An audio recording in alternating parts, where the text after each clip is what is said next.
Pour mieux comprendre le fonctionnement du cloud computing, nous devons aborder le sujet des infrastructures qui caractérisent cette solution.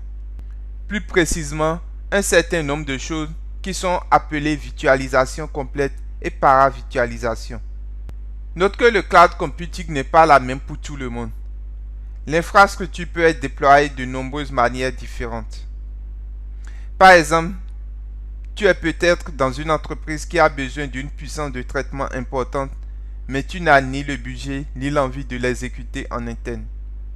D'un autre côté, tu as peut-être besoin de très peu de puissance de traitement, et là encore, il peut être illogique d'acheter et de gérer tes propres serveurs dédiés. Le cloud est idéal pour ces deux scénarios. Donc débutons par une notion appelée virtualisation complète.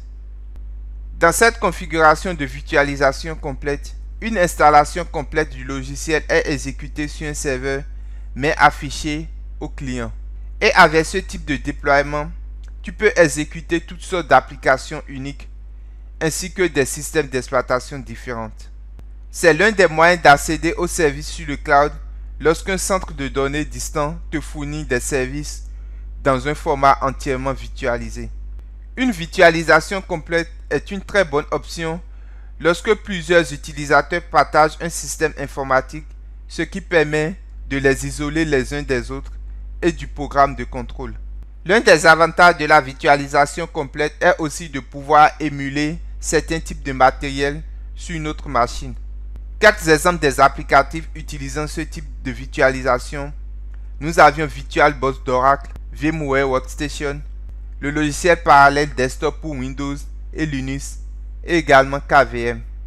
Aujourd'hui, l'autre option est la paravirtualisation qui diffère de la virtualisation complète en ce sens qu'elle permet à plusieurs systèmes d'exploitation de s'exécuter simultanément sur un seul périphérique.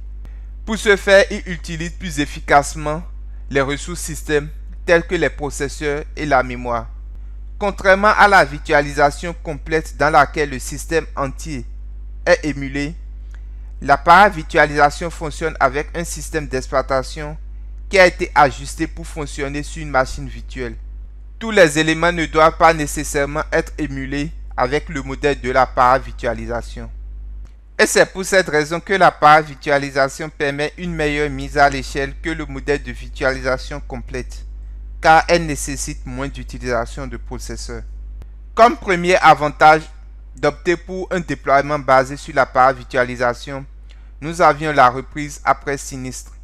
En cas de défaillance matérielle, par exemple, les instances d'invités peuvent être déplacées vers un autre matériel jusqu'à ce que le matériel de base puisse être réparé. La migration est simplifiée et plus rapide avec la paravirtualisation, car les instances d'invités peuvent être supprimées du matériel sous-jacent. Et comme la migration est plus facile avec ce modèle, note que la gestion de la capacité est également plus facile à mettre en œuvre. Et pour terminer, garde en tête que l'augmentation de la puissance de traitement ainsi que la capacité du disque dur est plus simple dans un environnement virtualisé.